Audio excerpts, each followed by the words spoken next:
Your daily dose of sports and fun. This is the Morning Drive Podcast from Double T 97.3, presented by Cantex Roofing and Construction. I'm Mike Hebert, owner of Cantex Roofing and Construction. Every day is game day, and we'll get it right when it comes to your roofing, construction, windows, and mirrors. Call Cantex Roofing and Construction today. Together, we are one serving you. Jamie Lent and Jeff McGuire. I'm Chuck Heinz. Talk some hoops for a moment. Lady Raiders win last night, 78-40 over North Carolina A&T, so they get their season started. Anything stand out to you last night when you kind of take a look at this thing?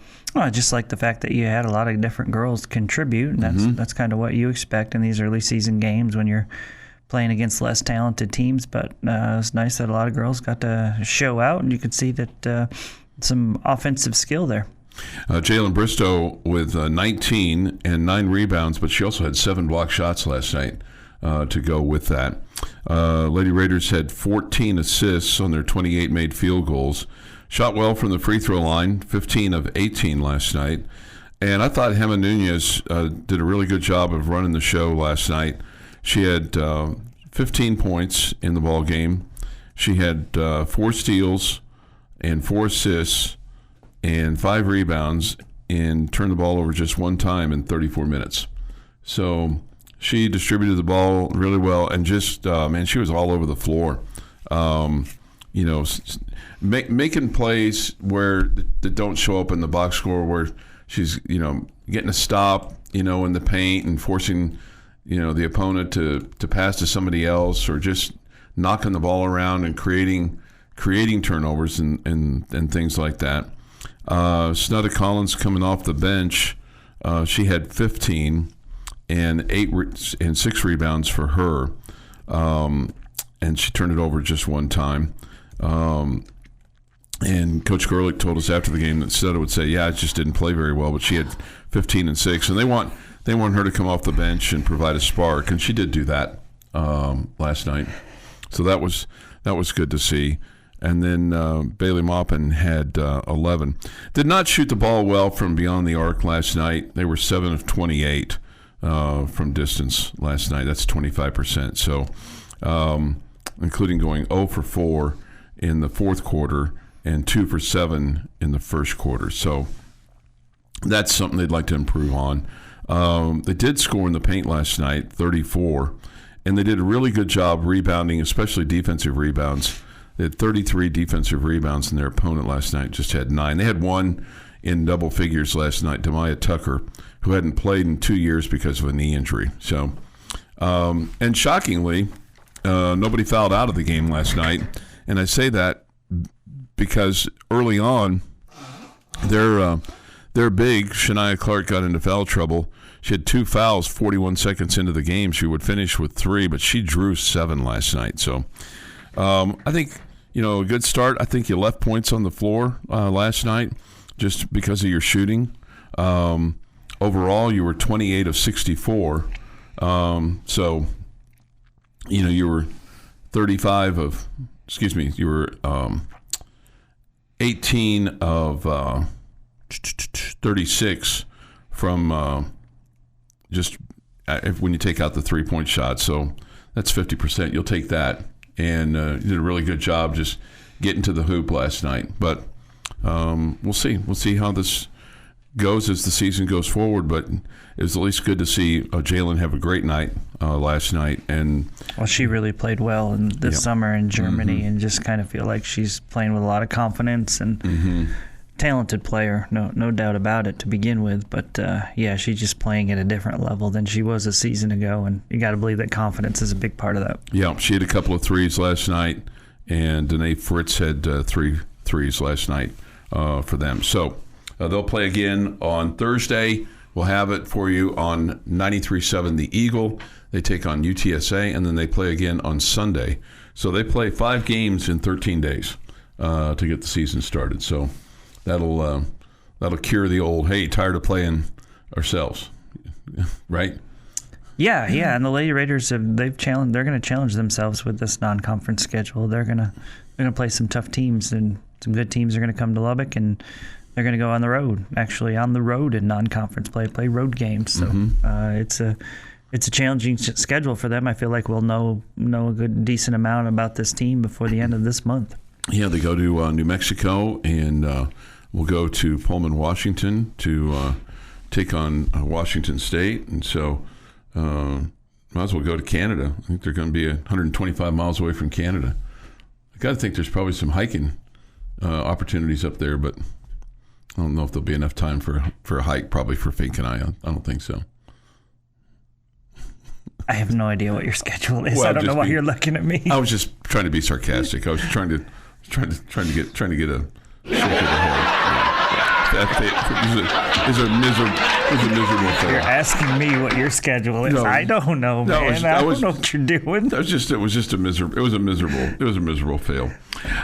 Men start tonight. They made it to the Elite Eight last year. Is there a number of Big 12 wins that you would take today, aside from 18? I mean, if I said to you, you're going to win 15 Big 12 games, I'd take it. You'd take that today? I'd take that. Is that enough? Is 15 enough to win the Big 12? Maybe. Oh, man. I think that Houston's going to be really good. I think BYU's going to be really good. I feel like... How about Arizona last night knocking off the defending champion? I feel like you're going to be in that 3 to 4 range as far as the champ. Okay. Last year, Houston only had 2? 1? 1. 1. 1, and it was to us. I think it'll be a couple more this year. So I think if you lose only 3, you're right there on the edge. Yeah, and at this point, really, it's about what you do. I mean, granted, what you do in the non-conference and what you do in the regular year for the Big 12 sets you up for seeding and bracket and all that kind of stuff for the NCAA tournament. But man, now it's about, okay, can you get back to the Final Four and make a run at a national championship? And that's a really woe of tapping up the brakes of that one. But I mean, that's where you are with this basketball program. The expectations are that high going into the season. Now, obviously, the whole season has yet to be played right out in front of you. But man, it's the opportunity for it to be special is right there for this basketball team. So they'll get started. They'll get started tonight against Lindenwood. Houston beat Lehigh last night, 75-57. And as I mentioned, Arizona with a win over Florida last night, the defending champ, 93-87. And Florida's ranked 3rd coming in to this year's season, and Arizona is 13th. They're played in Vegas last night for that one. Your daily dose of sports and fun. This is the Morning Drive Podcast from Double T 97.3, presented by Cantex Roofing and Construction. Tuesday, November the 4th, 2025. Here is Jeff McGuire with this day in sports history. Starting in 1934, after posting 7 straight shutouts to start the NFL season, the Detroit Lions beat the Pittsburgh Steelers 40-7 at University of Detroit Stadium. Scored upon for the first time of the season, they rushed for an NFL season game, a single game record of 426 yards. Might want to keep an eye on this Detroit team in 34. I think they were pretty good. 1959, Ernie Banks, Cub shortstop, wins his 2nd consecutive National League MVP. Congrats, Ernie. Well, he said let's play 2. He just won 2. Let's win 2. It was what he meant. Gee, I don't know very many Ernies anymore. You just don't. That's a name you don't hear. Just Bert's roommate. Yeah, just Bert's buddy, but that's about it. Yeah. That's not too many Ernies. So. I do not know. I don't think I know an Ernie. Yeah. You know my favorite part about Bert and Ernie from Sesame Street? Lay it on us. You know who they're named after? I think I've heard this before, but I can't remember. the cop and cab driver from It's a Wonderful Life were Bert and Ernie. Oh, that's right. Yes. And Jim Henson loved the fact that those two guys were such good friends that they were looking out for one another. Mm-hmm. So he named his best friends Bert and Ernie. Bert and Ernie. Now, Bert and Ernie wore like striped sweaters, right? Did Bert wear it? Yes. Yeah. I think like my kindergarten picture, I'm wearing a sweater that's like striped just like theirs. Like it's a Bert or Ernie sweater. Okay. My parents were terrible about picture day. Yeah, striped sweaters. Yeah. One goes up and down and one goes across. I think Ernie went across and Bert whichever one went was up going and down. across. That's my kindergarten picture. Did they dress you like that on purpose, or? I mean, I think they thought it was cute for a kindergartner to wear a Bert or Ernie sweater, or whatever. Yeah. Okay. I mean, you go through the pictures, and I'm like, you let me wear this to picture day? Like, really? I mean, one year it was a Joe Ferguson jersey. Like, what are we doing? What are we doing? Well, that's cool, though. That's cool. 1975, Orioles' Jim Palmer wins his second Cy Young Award.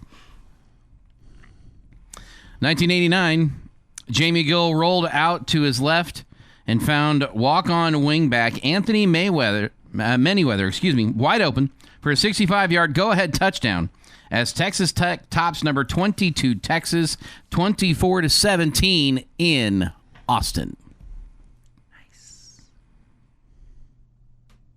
And in 2009, Baseball World Series, Yankees beat the Phillies 7-3 in Game 6 at Yankee Stadium to win the Bronx Bombers' record 27th title. There you go, Jamie. Oh, yeah. Just yesterday, it feels like. Feels like just 16 years ago. Yeah. My team has one title. Yeah. It is I wasn't around for all 27, Jeff, so. It is National Candy Day. Just pick one? Kind of like sandwich day? You have to take the strawberry wrapped things that like they look like a strawberry, the hard candies. That's what you have to have. Oh, those are so good. Yeah, but if you had your choice of anything, would that be your first choice? No, but those are really good.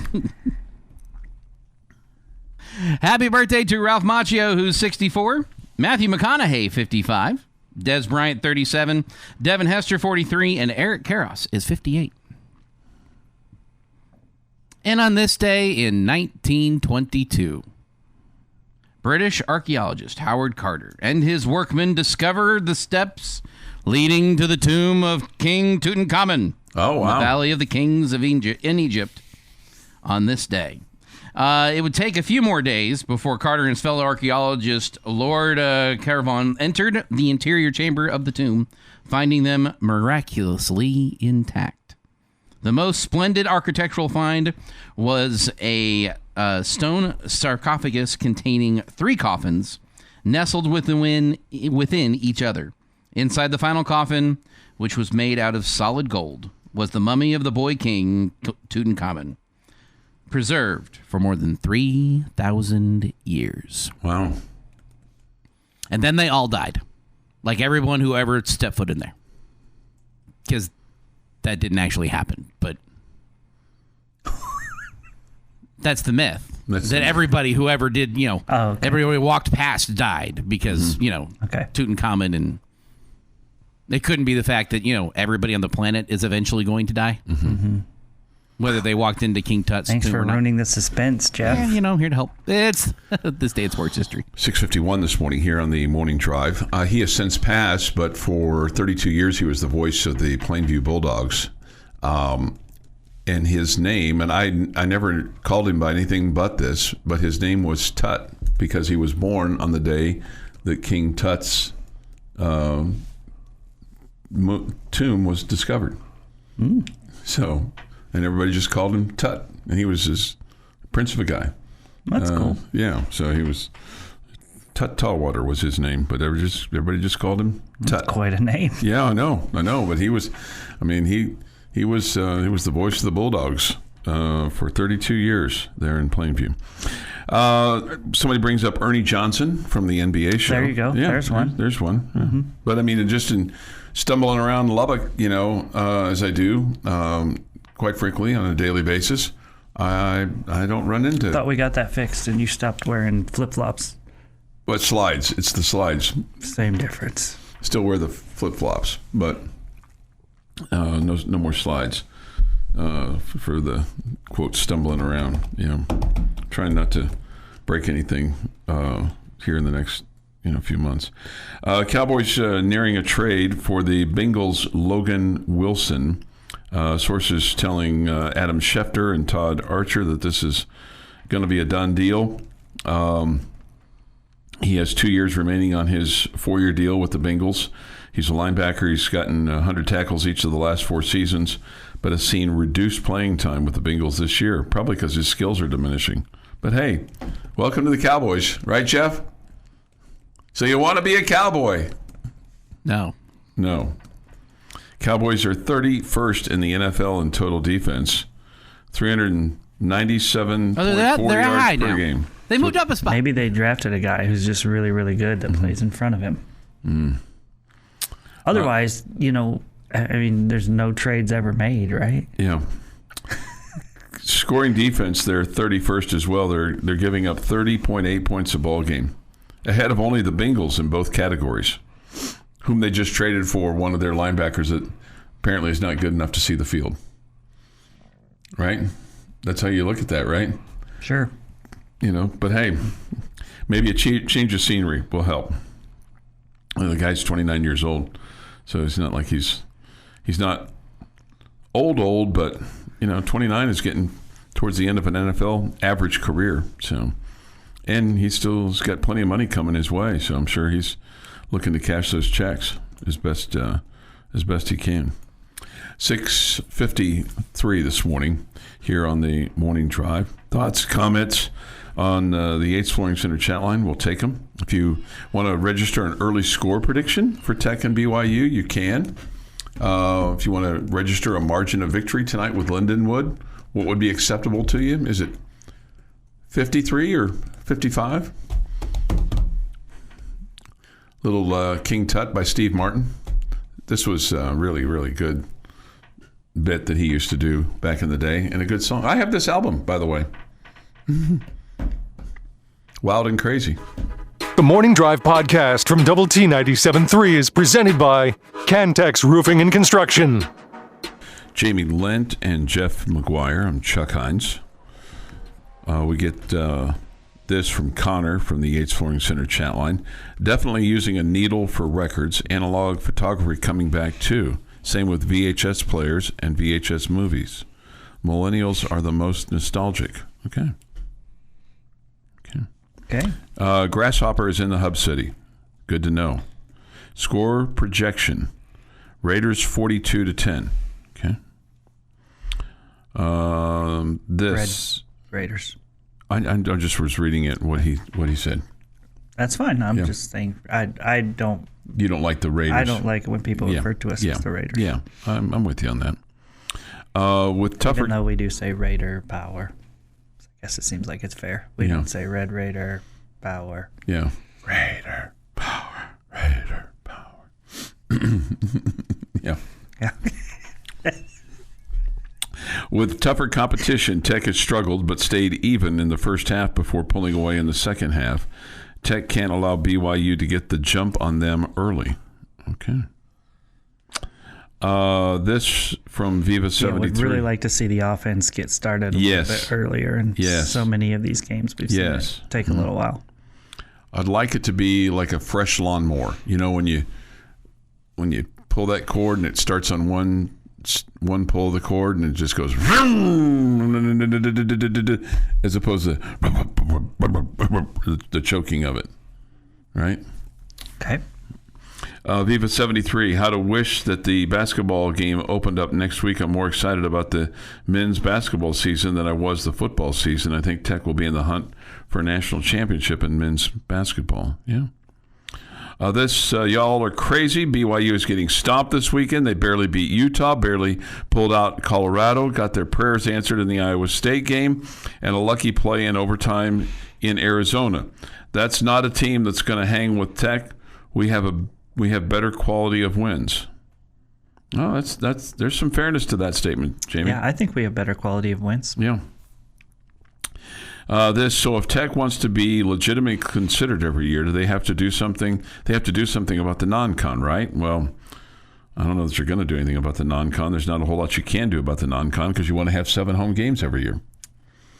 Yeah, but you've already lined up those games that you're playing. Yeah. It's not like right now you're like, you know what, I think we're going to be good next year, so let's go see if Florida State will play us. Sure. I mean, those things are done a long period of time in advance, unfortunately. So you really don't have the ability to kind of, oh, man, I want to challenge my team this year, whatever. Yeah. So you've got some tougher games coming, tougher than what you had this year, which was pretty epically weak. Yeah. Right? I mean, but no question. At the time, when you made some of those, I mean, for example, Oregon State was in the Pac-12 then. You didn't know what was going to happen with Oregon State, so the other two you didn't expect to be good, but you thought you were going to get at least one good with Oregon matchup. State. Yeah. Now, are you going to start playing non-conference games away from home as a way to challenge yourself a little bit more and maybe, make some money in some of these neutral site games? Are you going to do that? I don't know if the answer is yes or not, because you're so committed to making sure you have 7 home games. Yeah. So I don't know if that's going to happen for the Red Raiders or not. Just kind of depends on the economics. What are the economics? Is it can you make more money in a neutral site or having a game against Arkansas Pine Bluff per se here in town? And I think the answer is that you can probably make more money having a game here in town, and that's why they're choosing to do that. It's a business decision. This is, and then I want to get to BYU and where they have them projected for tonight's college football playoff rankings, the first one that's going to come out. This year has proved to me that we don't need the tough non-con. We are 9th in the country, 9 games in, and have a loss. Fair enough. I mean, there's truth in what you're saying there. We don't know exactly where you're going to be seated. If you finish 9th, are you wishing you had a tougher non-con? Yes, you are. Because if you get to 8th, you're hosting a college football playoff game, and you would have made a bunch of money that way. Yeah, and plus have home field advantage to get you to the next round. And if you're 9th, you're going on the road somewhere. Yeah.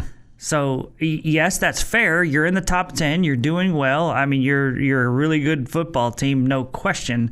But until you see those final rankings and seedings, you can't with certainty be like, we didn't need to play anybody tougher in non-con. You can't until you see that. Yeah. And even if you finish 7th, then you're like, oh, man, we'd have a much easier matchup in playing as the 6th seed than the 7th. I mean, it could factor in that way. Of course, if you'd have beaten Arizona State, then you could have been in a top 4 situation if you went undefeated.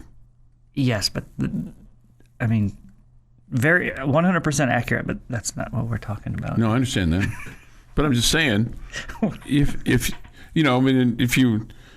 was saying, with one loss, and my point was, if you hadn't had that one loss, you'd be in the top 4. All right.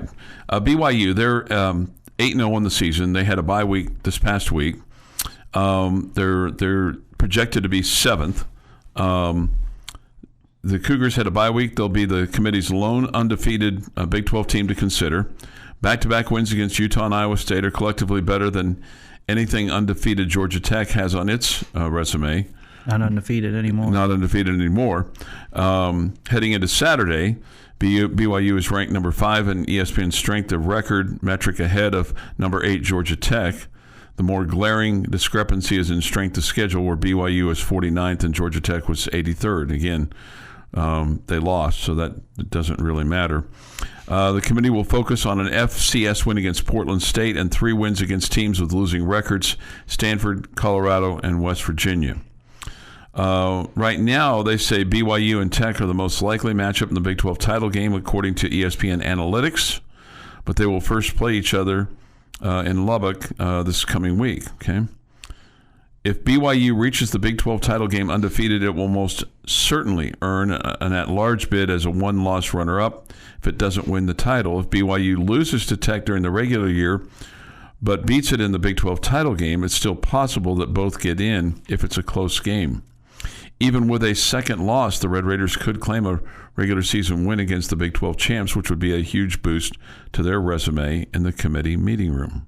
Okay? Remember when you just kind of, and maybe you didn't used to do this, but you kind of looked at, okay, who's on this committee and all that kind of stuff, but it just doesn't seem to be that big a deal anymore in terms of who's on the selection committee. Yeah, it was never really anything. Mark D'Antonio is on it. Interesting to me. Only when Kirby was on it. The former Michigan State coach, Ivan Mazel, is on it. The former journalist, Mike Riley, a former coach, is on it. And then some people that I, frankly, have just never heard of. Wesley Walls, Carla Williams, Hunter Urachek. Never heard of that cat. Mac Rhodes is on it. He's a former coach. Jeff Long, a disgraced athletic director, quite frankly, ousted at both Arkansas and Kansas. That seems, and that's a second bite of the apple for him on that. So maybe they just didn't have anything else for him to do, and he didn't have anything else to do, and I'm available. How your mind works. It's fascinating to watch that happen. He didn't have anything else to do. Anything else to do, so we'll just give old Jeff Long a call. That whole train track just went all the way around. That was impressive to watch there, Chuck. I'm here every morning. Glad he's got Monday through something to do Friday, with 6 a.m. to 9 a.m. Well, he's if got you weren't, something to you do could have with been his on the spare college football time now. playoff committee. Yeah, he's looking for something to do while he was whittling away in his garage, sitting there in his lawn chair. He's doing all the analyzation of the college football playoff Probably committee. asleep in his recliner watching NFL games. Sure, there's that too. The Morning Drive podcast from Double T 97.3 is presented by Cantex Roofing and Construction. Jamie's question of the day on Double T 97.3 is brought to you by Connecticut of West Texas.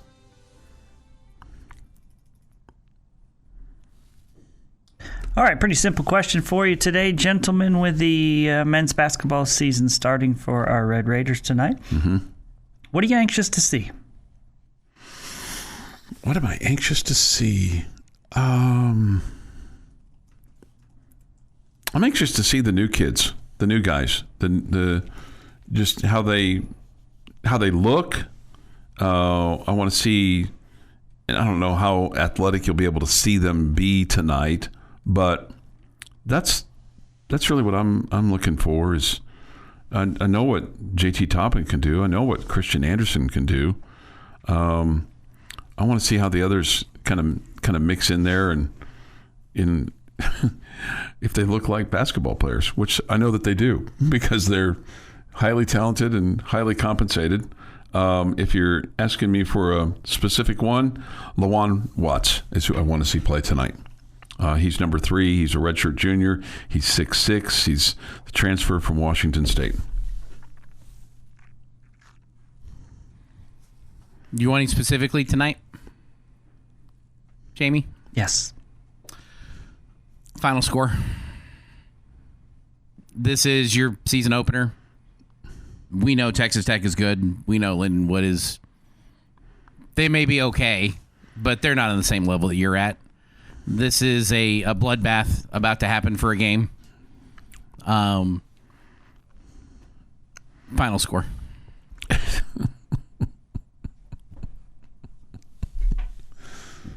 I would think if it's a bloodbath, and you know it's a bloodbath, mm-hmm.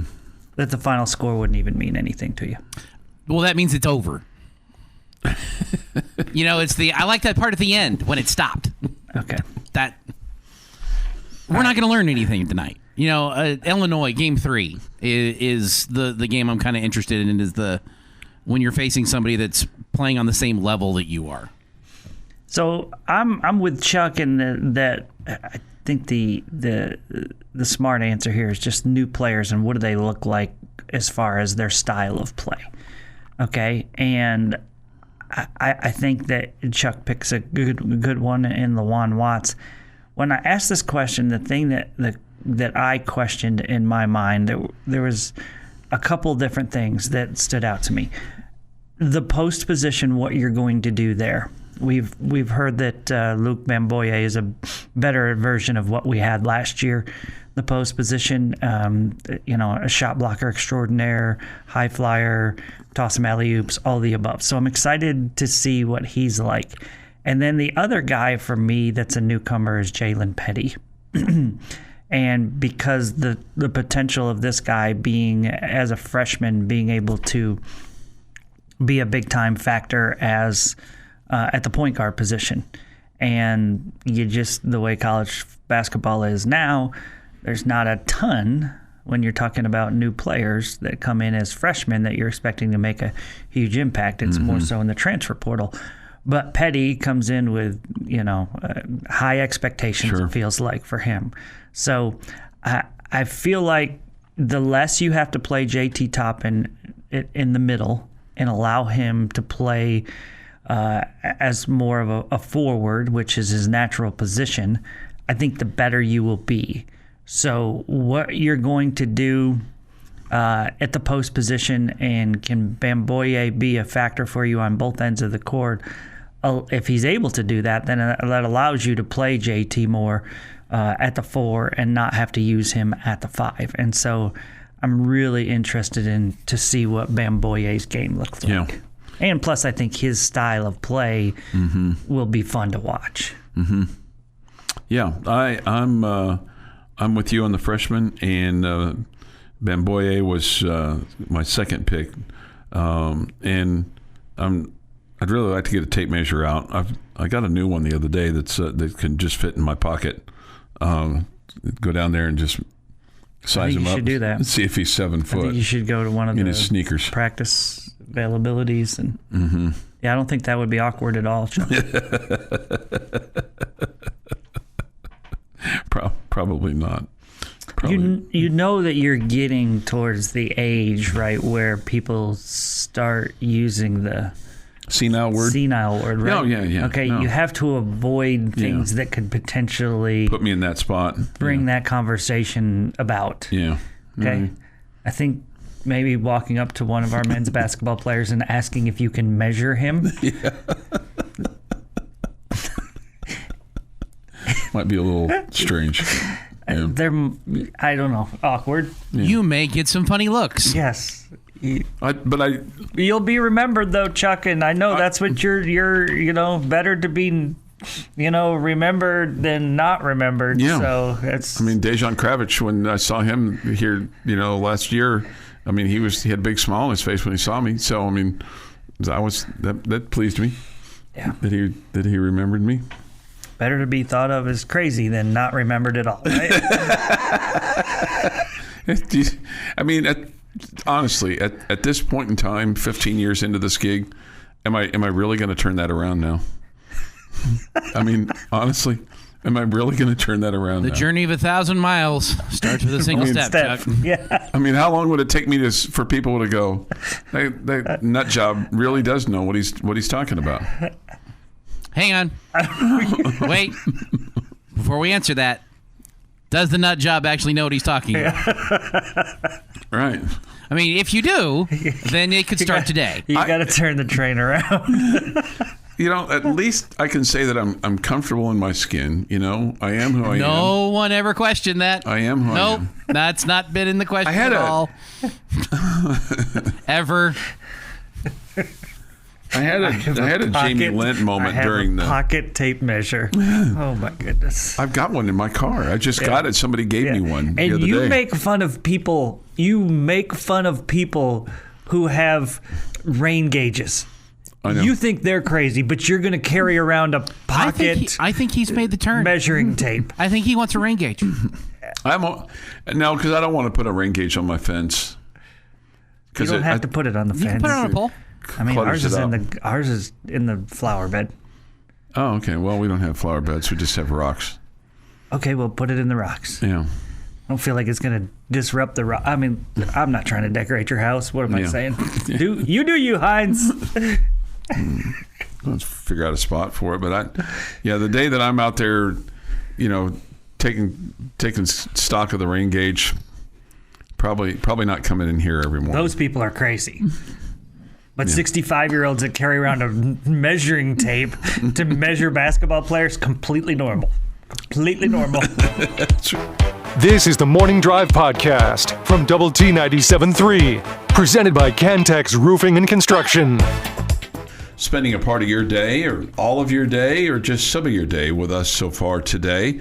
With Jamie Lent and Jeff McGuire, I'm Chuck Heinz. We come to you from the First United Bank studio as we continue to take your thoughts and comments on the Yates Flooring Center chat line. The Visual Edge IT hotline is open too at 806-771-0973. Sometimes you just have to make choices, Sometimes you can't have everything. Because I've seen this question a number of times. It's like, okay, if you want to do something about it, give them your tickets. Is anything being done to allow Raiderville fans and those wanting the good seats for the 11 a.m. kickoff the opportunity to also go to game day? I'm sure they're going to work out something for them. But sometimes you got to say, you know what? Do you want to go to the fair or the concert? Do you want to go to the baseball game or the basketball game? Do you want to go to game day or the football game? Sometimes you have to make choices. That's called life. Sometimes you don't get to do both things. Well, yes, that's accurate. I think that we want to help out the kids that are passionate and that are out there, trying to, make this a great atmosphere and all that kind of stuff. I don't. And so we don't want bunch of duds out there, right? We don't want nobody showing up for the game day setup and it look like we're a non-passionate fan base. No, I know. And that we There's don't going to have be great tons atmosphere. of people out there for that. And we don't want to have people not showing up for the game and not helping our football team win by being rowdy and loud. So I don't know how the athletic department could make this right or make this work. That sounds like a major challenge. It does. I mean, I guess you sound like you don't have any compassion. No, I'm compassionate. I'm compassionate for the guys at the athletic department that are trying to figure it out. You don't sound like you have any compassion for those students. No, I mean, I just think at some point in time you have to make a choice. I mean, am I going to? That's fair, but at the same time, that's not actually the experience of the college athlete now, though. Yeah, they don't have to make choices. They get to do everything they want to do. We want them to be at both. We do. I understand. We want them to be at both. I'm sure they're going to figure out a way.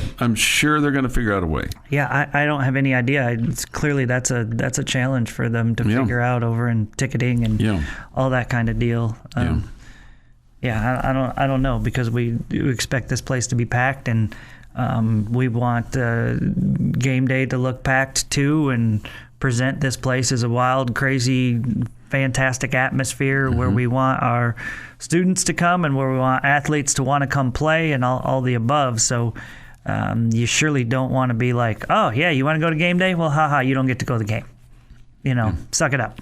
Suck it up, Buttercup. I mean, because you want them to be able to do both. Somebody says, wow, just asking, Chuck. Yeah, you showed no compassion. Okay, I'm sorry. What did other schools do when this comes up? Well, the issue is the 11 a.m. kickoff. That's the issue. Yeah, so if it was a 2:30 or a 6 o'clock, they might still be able to go get in line or whatever. Right.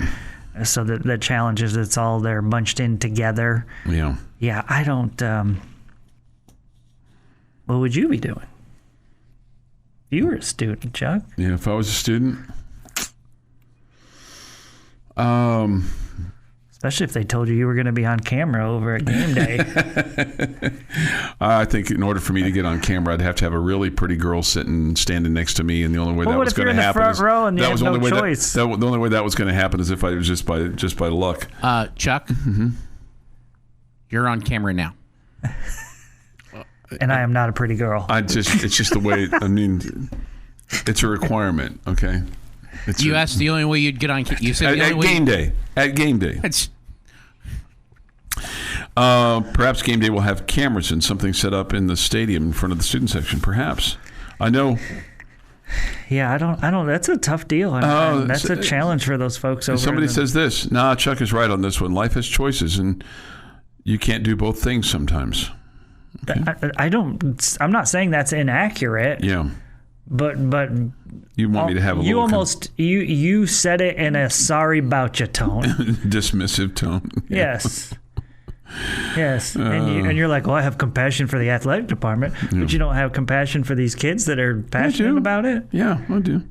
Albert says this, I've been talking to my son all weekend about that. When I was at Tech, we would have somebody watch our spot while we went to class for work, and then we would come back and they would do the same. As far as being able to go to game day and the football game, I have no idea how you could do both when it's clear that there will probably be thousands of kids waiting at the door by 9 a.m. on Saturday. No question. Where is game day going to set up the stage? I've not seen anything official on that yet. I'm assuming, well, this always gets me in trouble. I think it's going to be the green space. That would be my guess, just because that's where the Fox folks were last year. And the engineering key has Raider Alley and the concert and all that kind of stuff going on in there. Who's our musician this week? Okay. All right. I have a guess on it, but if I'm as sure as I guess on it, I'll be wrong. Somebody says that the last hour of game day will finish in the Jones. Yeah, that's what I've heard. And the picks will be inside the stadium.